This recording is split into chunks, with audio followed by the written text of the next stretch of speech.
Boa noite. Com muito temor e tremor que nós estamos aqui essa noite. O Denilson já vem falando há algum tempo para a gente estar pregando, ajudando, dividindo o fardo. Mas a gente conhece o cuidado e o zelo que ele tem, que a igreja tem com a palavra do Senhor. Eu, se pudesse sair correndo, nesse momento sairia. Mas nos incoube o Senhor ministrar a palavra hoje. E eu não vou falar nada diferente daquilo que a gente já tem ouvido e visto nesse lugar. Nada de novidade. E sabe, irmãos, o que eu tenho dito lá no escritório, nas nossas devocionais, vou dizer aqui também, não é difícil você ouvir Deus. Não é difícil você ouvir uma palavra profética da parte de Deus. O mais difícil é o que você vai fazer com aquela palavra que você ouviu. O que não nos tem faltado neste altar é palavra de Deus. O que não nos tem faltado nesse altar é revelação de Deus. Agora, o que temos feito com essa revelação? Mas não é o que nós temos feito com essa revelação aqui dentro. É o que nós temos feito com essa revelação de Deus além das portas da igreja. Efeitos especiais aí. Deus vai confirmando, né? Não é? Queridos, a palavra que Deus colocou no meu coração já há algum tempo, eu tive compartilhando um pouquinho dela com o Robson nas nossas saídas aí. E hoje eu fui lá no campeonato, voltei, fui fazer um serviço, voltei a meditar, e Deus foi falando algumas coisas comigo. Por isso eu disse para você que veio a mim a palavra do Senhor. No livro do profeta Jeremias, no capítulo 18, você que pode acompanhar, tá aí, beleza? Rapaz, esse beleza é... Versículo 1, palavra do Senhor que veio a Jeremias, dizendo: Dispõe-te, desce à casa do oleiro, e lá ouvirás as minhas palavras. Desci à casa do oleiro, e eis que ele estava entregue à obra sobre as rodas, ou a sua obra sobre as rodas. No versículo 4, como o vaso que o oleiro fazia de barro se lhe estragou na mão, tornou a fazer dele outro vaso segundo bem lhe pareceu. E então veio a mim a palavra do Senhor, eu vou ler até o versículo 11, é um texto bastante extenso, mas depois a gente vai falando devagarzinho aqui. Eu fiz uma colinha aqui para não sair do tema, viu, Robson? Não vou sair, viu? Prometo. Então veio a mim a palavra do Senhor no versículo 5, e no versículo 6, não poderei eu fazer como fez este oleiro, ó casa de Israel, diz o Senhor, que eis que como o barro na mão do oleiro, assim sois vós na minha mão, ó casa de Israel. No versículo 7, no momento em que eu falar acerca de uma nação, ou de um reino para arrancar, derribar e destruir, se tal reino, ou se tal nação, no versículo 8, se converter da maldade contra a qual eu falei, também eu me arrependerei do mal que pensava fazer-lhes. E no momento em que eu falar acerca de uma nação, ou de um reino para o edificar e plantar, se ele fizer o que é mal perante mim, não der ouvidos à minha voz, então eu me arrependerei do bem que houvera dito que lhe faria. No versículo 11, ora, pois fala agora aos homens de Judá e aos moradores de Jerusalém, dizendo, assim diz o Senhor, eis que estou forjando mal e formo um plano contra vós outros. Convertei-vos, pois, agora, cada um do vosso mal proceder, e emendai-vos vossos caminhos e as vossas ações. Amém? Amém? Sabe, irmãos, algumas coisas nesse texto me chamou a atenção, e como eu disse para você repetir para o teu irmão, esse texto veio a mim e falou muito comigo, e já não é de hoje, eu já preguei esse texto em outras situações, já preguei esse texto acho que pelo menos umas 30 vezes, e cada vez que eu vou pregar, Deus fala algo diferente ao meu coração, porque a palavra se renova, e a palavra ela é pessoal. Diga para o irmão que está ao teu lado, Deus é pessoal. Deus vai tratar com você essa noite pessoalmente. Deus vem falando já essa noite, Deus vem falando esses dias, Deus vem falando sobre obediência. Deus não quer sacrifício, Deus quer do seu povo obediência. E Deus vai falar sobre isso.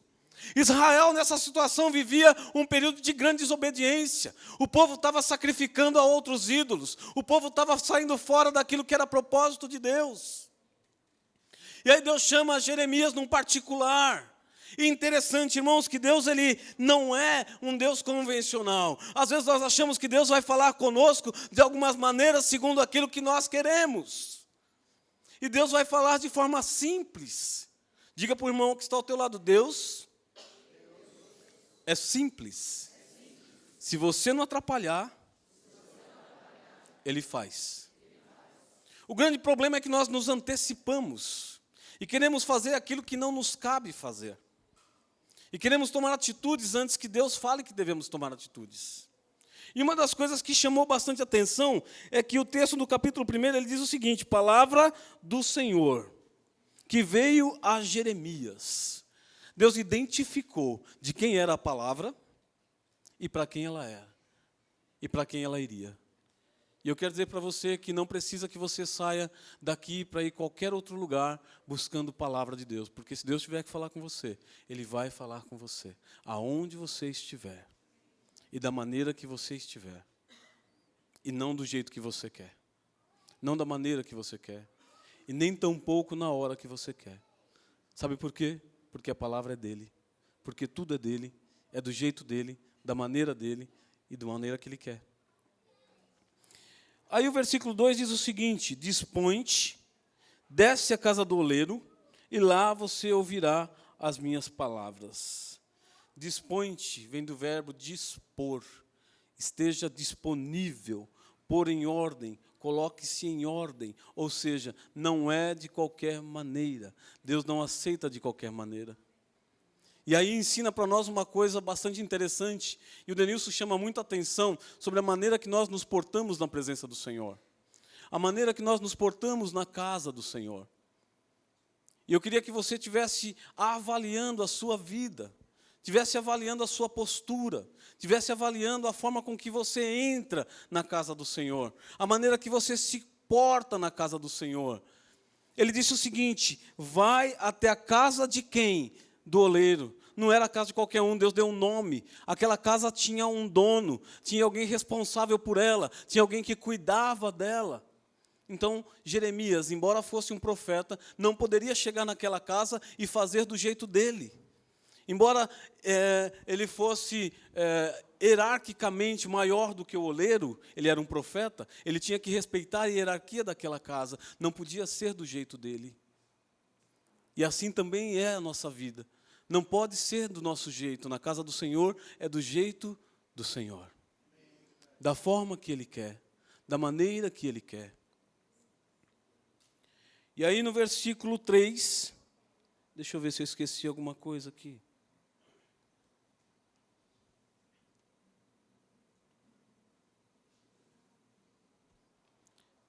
No versículo 3, Jeremias começa a descrever e diz o seguinte: desci à casa do oleiro, e eis que ele estava entregue à obra sobre as rodas.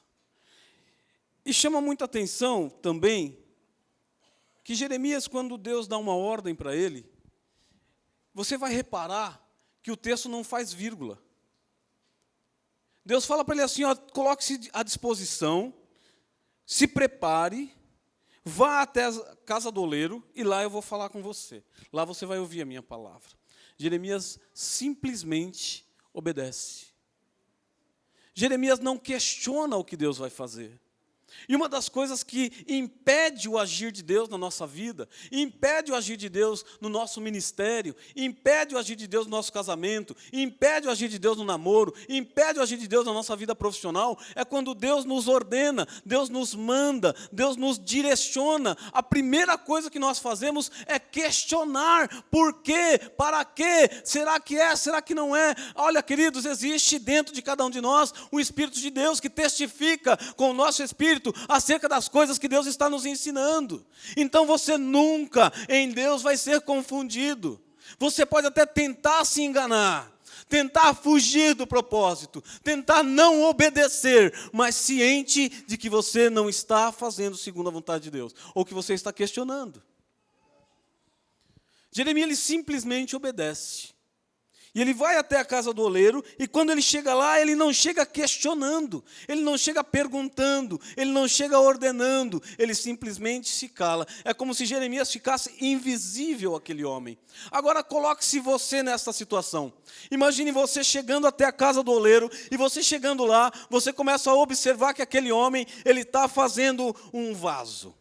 Mas a Bíblia diz que ele não estava simplesmente com a mão no barro, ele estava entregue à obra sobre as rodas. Ele estava dedicado àquela obra.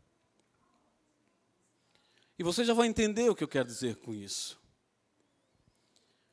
No versículo 4, como o vaso que o oleiro fazia de barro se lhe estragou na mão, diga para o irmão que está ao teu lado, o vaso estragou.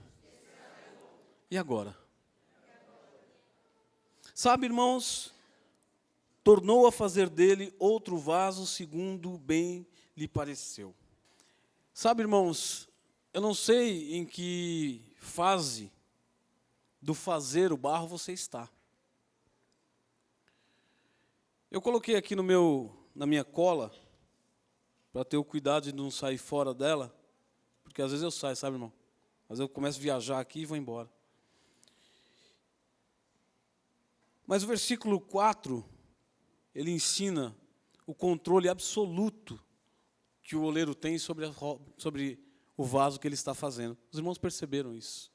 Ele leva aquele vaso, aquele barro que está sendo moldado, como ele quer. E ele vai moldando, vai fazendo, olha, ele aquece, olha, ele põe água, e mostra ali aquele controle absoluto. E uma das coisas que me levou a pensar na minha vida, como pai, como esposo, como amigo, como filho, como profissional, como companheiro de batalha, em que fase do barro eu estava. Porque as lutas vêm. E às vezes nós achamos que as lutas que passamos vêm de outro lugar, menos das mãos de Deus. E nós atribuímos ao inferno coisas que são de Deus. Mas que pastor, o que você está falando é isso, pastor? O que eu quero dizer para você é o seguinte, ali ele mostra o oleiro trabalhando, moldando, apertando, mas tem fase até aquilo ali chegar naquele ponto. Ele teve o período em que ele escolheu, ou melhor, ele projetou aquilo que ele queria. O que vem primeiro, Denilson? A coisa feita ou o projeto da coisa? O projeto. O que veio primeiro a existir? Você ou o projeto da tua existência? A Bíblia diz que Deus escolheu você no ventre da tua mãe e lá, todos os dias da tua vida já estavam escritos. Então o que veio primeiro, a tua existência ou o projeto da tua existência? O que veio primeiro, o projeto do vaso ou o vaso? Então para aquele projeto, aquele oleiro precisava de um certo barro, de uma certa argila, porque senão ele não ia conseguir o objetivo que ele tinha. E aí depois de escolher a argila, ele foi e preparou ela. Amassou, molhou, até ela chegar naquele ponto, muita coisa aconteceu para que ela chegasse e estivesse maleável. Preste atenção o que Deus está falando com você, igreja, o que Deus está falando comigo. Então é necessário que para que você seja moldado, para que você esteja na forma que Deus quer, você precisa estar maleável. Diga para o irmão que está ao teu lado, você precisa estar maleável. A Bíblia diz que nós temos que estar conforme Jesus Cristo, ou seja, na forma que é Jesus. E se você não entra nessa forma, vão vir as circunstâncias para quebrantar você, para trabalhar a tua vida, para trabalhar o teu caráter, para trabalhar a tua personalidade, até que você esteja maleável, pronto para ser moldado, para ser moldável. E até que isso aconteça, é necessário que você entenda que você está na escola do Senhor Jesus. E nessa escola não tem como você pular matéria. Ou você passa, ou lá na frente, aquilo que você foi reprovado, vai voltar para que você esteja maleável. Não é assim? E aí é onde eu comecei a observar algumas coisas e algumas lições na minha vida, que eu tirei nota vermelha e que depois de algum tempo ela voltou a acontecer e eu percebi que era Deus e não era o diabo, não era o maligno, não era o demônio, não era nada a não ser a mão de Deus moldando o vaso, trabalhando, amassando. São circunstâncias do nosso dia a dia que nós atribuímos a qualquer outra situação, menos a Deus que está trabalhando a nossa vida. E aí nós cantamos, dai-me um coração igual ao teu, me ensina a amar o meu irmão. Mas quando vem a situação, nós somos reprovados. E sabe quando é a situação que você vai ter que aprender a amar o seu irmão? Não é quando ele te abraça e quando ele diz que ele te ama, não. É quando ele te ofende, é quando ele te machuca. E quando ele ofende e machuca, não é que ele está lá longe, é o irmão que está perto. As situações que te machucam não vêm de pessoas que estão longe de você, vêm de pessoas que estão próximo. E aí você vai atribuir a outra situação. Não, querido, é Deus tratando com você, é Deus lapidando você, é Deus preparando você. E você não está entendendo, e é simples assim. Outra situação é no teu ambiente de trabalho. Outra situação é no trânsito, outra situação é no casamento, outra situação é com o filho, outra situação é com o pai, é com a mãe. E o que é isso? Nada mais do que simples circunstâncias que Deus está criando para lapidar você, para preparar você, para moldar você, segundo aquilo que bem lhe parecer. No vídeo que a gente está ilustrando, que está rolando lá, o vaso não quebrou. Mas no texto que nós lemos, o vaso se estragou, e ele não estragou na mão de quem não sabia o que estava fazendo. Talvez Jeremias pudesse dizer assim, mas esse oleiro não está com nada. Esse oleiro não sabe o que está fazendo. Como pode, depois de quase pronto, o vaso estragou, se quebrou? E aí eu quero lembrar você que esse vaso não se quebrou na mão de quem não sabia o que estava fazendo.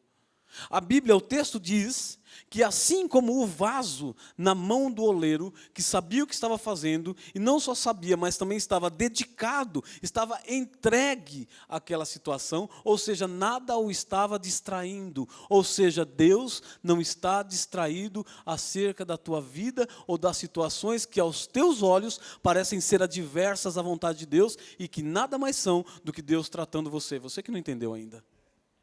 Você que ainda não conseguiu entender no Espírito a revelação de que o Senhor está tratando com a tua vida através das circunstâncias. O que veio primeiro? O púlpito ou o projeto do púlpito? O projeto. Mas até que ele chegasse aqui. Eu já falei isso em várias situações. Na empresa eu falo direto e toda pregação eu falo a mesma coisa. Se essa madeira pudesse chorar, quando foi passar a serra nela, ela choraria. Se ela pudesse sair correndo, ela também faria. Mas diferente de mim e de você, quando o oleiro ou quando o marceneiro começa a tratar e pega aquela madeira bruta e fala assim, eu vou fazer dessa madeira um banco, e aí ele começa a trabalhar, e começa a lixar, e começa a serrar, e começa a passar lixa mais fina, mais grossa, aí você começa a reclamar, e aí você quer correr, e aí você rejeita o tratar de Deus. E a lixa, muitas vezes, ou na maioria delas, é exatamente aquilo que te afronta. Se você não tem paciência, Deus vai gerar situações que te levem a ter paciência. Se você não é longânimo, Deus vai gerar situações que te levem a ser longânimo. Se você não é amoroso com o teu próximo, Deus vai te levar a situações que te levem a ser amoroso com o teu próximo. E se precisar quebrar o vaso, Ele vai quebrar. Eu tenho absoluta certeza de que o Espírito de Deus está falando ao teu coração quais são as situações que você viveu e que você se sentiu quebrado. E eu quero só lembrar você que você está nas mãos de quem sabe trabalhar a tua vida. O Senhor sabe como tratar com você. Ele sabe os teus limites. Em que fase? Aqui eu coloquei algumas. O projeto do vaso ser feito, a escolha do barro que servirá para aquele projeto, o preparo do barro, o início do molde, o vaso pronto, o tempo de secagem, que é o forno, depois o tempo de esfriamento e depois a lixa. Olha quantas fases, 1, 2, 3, 4, 5, 6, 7, 8, no mínimo, pelo menos umas 10 fases aqui eu pude citar. De maneira muito simples. Essa mensagem, desde o mais novo ao mais experiente da igreja, pode entender o que Deus está falando. Eu busquei uma linguagem bem simples, para que todos pudessem entender o que Deus vem falando comigo. E estou compartilhando com a igreja essa experiência. Em que fase você está? Não sei, mas você deve saber. A minha função aqui é apenas dizer para você que se você quer ser um vaso nas mãos do Senhor, não tem outro caminho a não ser esse. Se deixar quebrar, se deixar moldar. E eu vou dizer para você, busque no Senhor revelação do que Deus está fazendo na tua vida e colabore com Ele. Senhor, o Senhor está me provando através do meu patrão, do meu chefe lá no trabalho, então eu vou ceder a isso. Eu vou colaborar com isso. O Senhor está me provando através do louvor, então eu vou colaborar com isso. Nós falamos, me ensina a amar meu irmão, eu quero ser moldado, eu quero ser trabalhado. E não tem coisa mais difícil do que lidar com alguém que não tem um coração ensinável, que não tem um coração moldável. Como é difícil você tratar com alguém que você fala assim, vai por aqui, ele olha para você e diz assim, beleza, eu vou por aí. E quando você vira as costas, ele vai por lá. Não é assim? Não é difícil? E aí a gente vai lá para o Evangelho segundo São Me Convém. Quem lembra disso? Acho que só o Robson e a Dani, né, que está mais acostumado da gente falar do quinto Evangelho, né? Quem conhece aqui o quinto Evangelho? A Dani e o Robson conhecem, porque eu já falei, né, Dani? Mas quem mais conhece o quinto Evangelho? Faz assim. Então eu vou apresentar para você um Evangelho que você vem vivendo, mas que não está aqui. O quinto Evangelho é o Evangelho segundo São Me Convém. Me convém servir a Deus do meu jeito. Sabe por que ele não está escrito aqui? Porque ele não é de Deus. E aí você quer servir ao Senhor de qualquer jeito, à sua maneira, ao seu modo. E aí eu quero dizer para você que de Deus ninguém esconde nada.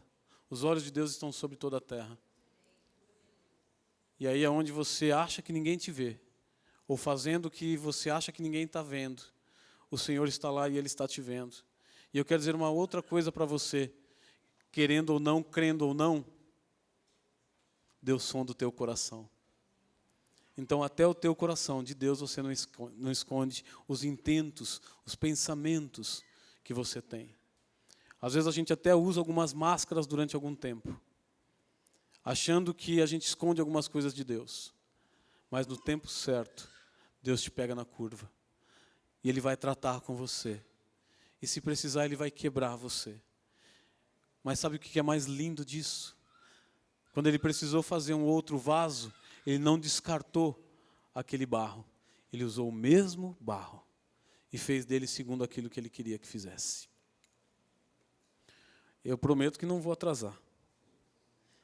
Então, no versículo 5, veio a minha palavra do Senhor, mais uma vez. No versículo 6, não poderei eu fazer por vós, como fez o oleiro, à casa de Israel, diz o Senhor. Como barro na mão do oleiro, sois vós assim na minha mão, ó casa de Israel. E aí mostra a autoridade de Deus e o controle absoluto de Deus sobre esta e qualquer outra situação. Diga para o irmão que está ao teu lado aí. Você, a sua casa, e até o que você acha que não está, está no controle absoluto de Deus. Amém?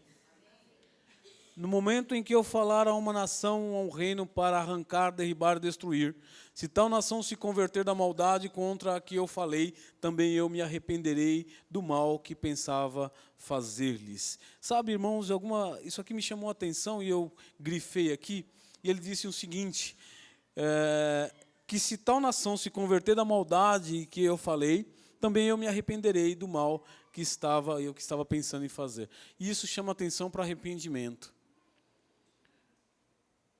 E aí eu quero te chamar a sua atenção, assim como Deus chamou a minha atenção a respeito do que é real arrependimento.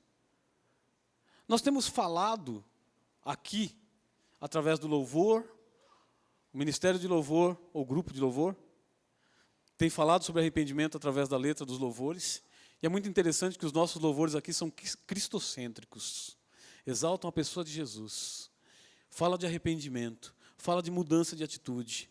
A palavra que tem sido pregada também tem falado de arrependimento e também tem falado de mudança de atitude, e de maneira muito mais severa, de maneira muito mais firme. Mas isso tem que ser no nosso dia a dia. Evangelho, igreja, é prática diária. Nós temos que usar aquilo que Deus tem falado conosco, e aquilo que eu falei no início, que o difícil não é nós ouvirmos Deus. Isso é fácil. O difícil é o que você faz com essa palavra. E muitos de nós que estamos aqui essa noite, andamos na esteira em relação ao que é projeto de Deus para a nossa vida, exatamente porque o nosso arrependimento está muito à flor da pele. A Dani postou, acho que foi a Dani, não sei, que postou no grupo do Espaço hoje sobre profundidade, é isso? Alguém me corrige. Profundidade, não é isso? Sobre irmos além, sobre caminhar de forma mais profunda. Sabe, irmãos, Deus não nos chamou para um relacionamento de momento. Deus nos chamou como igreja, como servos, e eu, como disse no início, vou repetir, a palavra tem endereço certo. Ela não veio, a palavra veio. Ele disse, a palavra do Senhor veio para Jeremias. A palavra do Senhor veio para mim, Paulo, para o Denilson, para a Sarai, para o pastor Rafael. Ela tem o endereço certo. Agora, o que você vai fazer com ela? É isso que vai determinar a tua vitória. A palavra de Deus diz assim, é ao que vencer. Não é aquele que vai parar no meio do caminho, não é aquele que volta. Hoje nós falamos que aquele que põe a mão no arado e olha para trás não é digno. Sabe, irmãos, o Evangelho é muito mais daquilo que ainda estamos vivendo. Evangelho é prática diária, exatamente onde você é desafiado a não ser. Existe lá fora uma nuvem de testemunhas, olhando para mim e para você, esperando receber alguma coisa. E às vezes nós até damos alguma coisa, mas não dizemos a eles, levanta em nome de Jesus e anda. Sabe por quê? Porque o nosso evangelho é fraco. Porque o nosso cristianismo não sai das portas da igreja. Porque o nosso cristianismo é só enquanto alguém está próximo. E aí as vidas não são mudadas. Tem um texto maravilhoso que diz o seguinte, pregue. E se preciso for, use as palavras. A sua vida, o seu comportamento, a tua palavra precisa falar muito mais do que o seu discurso, que até então não tem mudado nem a tua vida. Que dirá das pessoas que estão à sua volta? E aí quando Deus começa a lapidar a tua vida, quer tirar as arestas, aí você recua de novo. Quando Deus quer abrir a ferida e tirar a enfermidade que está ali, que já criou casca, mas por dentro está podre. Sabe, queridos, é necessário que você abra alguns quartos da sua alma. Deus é Deus de relacionamento. Há uma unção profética de cura sobre esse lugar. Há uma unção profética de cura interior, cura de amarguras, cura de ressentimentos, mágoas, perdão não liberado. E aí quando Deus começa a aquecer, você, opa, aqui está quente, e vai saindo fora. Aí quando Ele rega e molha de novo, aí você, opa, aqui não, essa água está geladinha, aqui não. Aí quando Deus começa a tirar a casquinha para limpar, aí você fala, aqui não, porque está doendo. E aí você passa 1 ano, 2, 3, 4, esperando que Deus faça alguma coisa por você, que Ele não vai fazer. Não espere, querida igreja, irmão, irmã, que Deus vá fazer por você aquilo que depende de você fazer.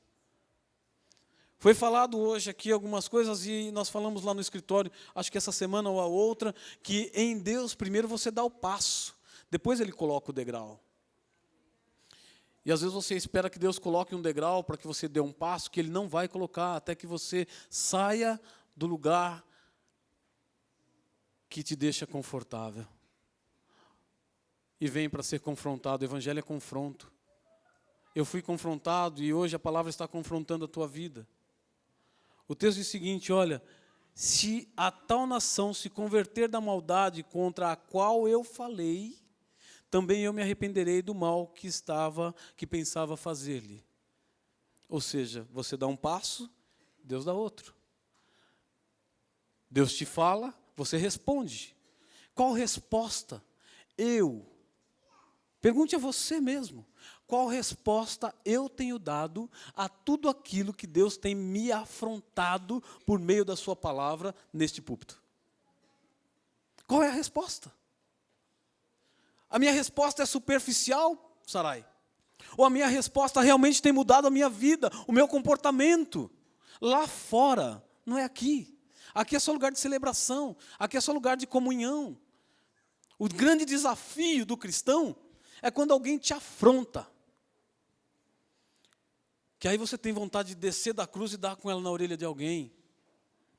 Não é? Dá vontade de você abrir o vidro do carro, xingar, vai seu filho de uma meretriz. Desgraçado. Como é, Robson, que eu falei? Filho de Belial, incircunciso. Mas às vezes a gente não fala assim, não é? Às vezes nós não agimos assim, não é? Igreja, é chegado o tempo. E não é ontem, e não vai ser amanhã, é hoje. É chegado o tempo da igreja, que a palavra diz que as portas do inferno não prevalecerão contra ela, invadir o inferno e saqueá-lo. Com atitudes de uma igreja que almeja um dia encontrar-se com o Cordeiro de Deus. Mas isso é muito além da superficialidade. É preciso morrer, é necessário morrer. Outro dia nós estávamos falando aqui, o Denilson estava falando, ou alguém estava falando, que é necessário você negar-se a si mesmo, tomar a sua cruz e segui-lo. É fácil negar-se a si mesmo? É fácil negar o seu direito de resposta para que Deus responda por você? Sabe por quê? Porque nós estamos muito acostumados a estar no controle de tudo. E aí nós dizemos, Senhor, me dá um coração igual ao seu, mas na hora de Deus te provar, que Ele está te dando um coração, aí você endurece, retrai, e aí fala assim, não, Senhor, ainda não. Vamos continuar aqui. Não estou me perdendo, hein? Estou na linha, hein? No versículo 9, e no momento em que eu falar acerca de uma nação ou de um reino, para o edificar e plantar, se ele fizer o que é mal perante mim, e não der ouvidos à minha voz, então eu me arrependerei do bem que houvera dito que lhe faria. O dar ouvidos que o texto está falando aqui, não é o que você está fazendo comigo agora, ouvindo a palavra. O dar ouvidos que o texto está nos convidando, nos falando, é atitude. É atitude. É você sair de cima do muro. É você deixar aquilo que estava lá atrás. E mudar realmente de atitude, é converter-se realmente. Não é uma vida parecendo um sismógrafo. A vida do cristão não pode ser um sismógrafo, não pode ser de altos e baixos. Hoje eu estou bem, então beleza. Hoje eu não estou bem, então eu vou cair na gandaia. Não é assim, não pode ser assim. E nós vivemos algumas vezes nesse sismógrafo. E vivemos por vista e não por visão. Nós temos falado muito lá no escritório sobre viver por vista e viver por visão. Sabe o que é viver por vista? É olhar o gigante. Sabe o que é viver por visão? É olhar e falar assim, peraí, eu tenho uma circuncisão, eu tenho uma aliança com Deus que vai muito além das minhas expectativas. E muitas vezes nós nos deixamos guiar por vista, por momentos, e não por visão. Visão é o que é profético. Vista é o que você está vendo, é o que você está sentindo. E a igreja não pode ser guiada por sentimentos. Ela tem que ser guiada pela palavra de Deus, pela palavra profética. Então Deus está falando hoje, pessoal com você, de maneira simples, calminho, né? Denilson fala mais forte, mas também está falando com a igreja de modo geral. Está falando com você no pessoal, que você precisa mudar de atitudes. Que existem pessoas lá fora que precisam enxergar em você e dizer, como disseram para Pedro, peraí, você é um deles, você fala igual eles. Através das atitudes. As nossas atitudes precisam falar muito mais. E não é quando a gente está lá na oração, no escritório, não é quando a gente está com o pastor no carro, é quando alguém pisa no teu calo. É quando alguém pisa no teu calo. Eu poderia citar muitos exemplos de situações que nos afrontam. Mas essa revelação não tem que estar na tua alma, tem que estar no teu espírito. Essa revelação das atitudes que você precisa mudar dentro de você hoje, não pode estar na revelação intelectual, porque eu estou te falando. Ela precisa estar revelada no teu espírito, porque aí você vai mudar de verdade. Porque aí vai haver conversão verdadeira. Aí as pessoas vão perceber que você está diferente. Então é tempo de nós descermos de cima do muro. Alguns de nós aqui precisam descer de cima do muro hoje, agora, já, imediatamente. Sabe por quê? Porque nós estamos aqui prestes a encerrar o culto. Eu já vou terminar. E você não sabe se você vai chegar na tua casa com vida. Então é necessário que você mude de atitude agora, imediatamente. Não espere que Deus desça do céu ou que envie um anjo lindo, maravilhoso, com as asas batendo, fazendo alvoroço, para que você mude de atitudes. O texto é muito claro.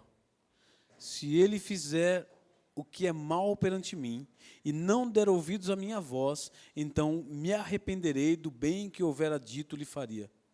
No versículo 11, que é o último, ora, pois, fala agora aos homens de Judá e aos moradores de Jerusalém, dizendo, assim diz o Senhor, eis que estou forjando mal e formo um plano contra vós, outros.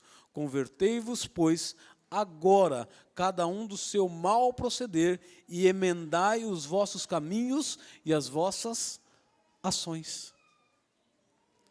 Amém, igreja? Pastor Denilson.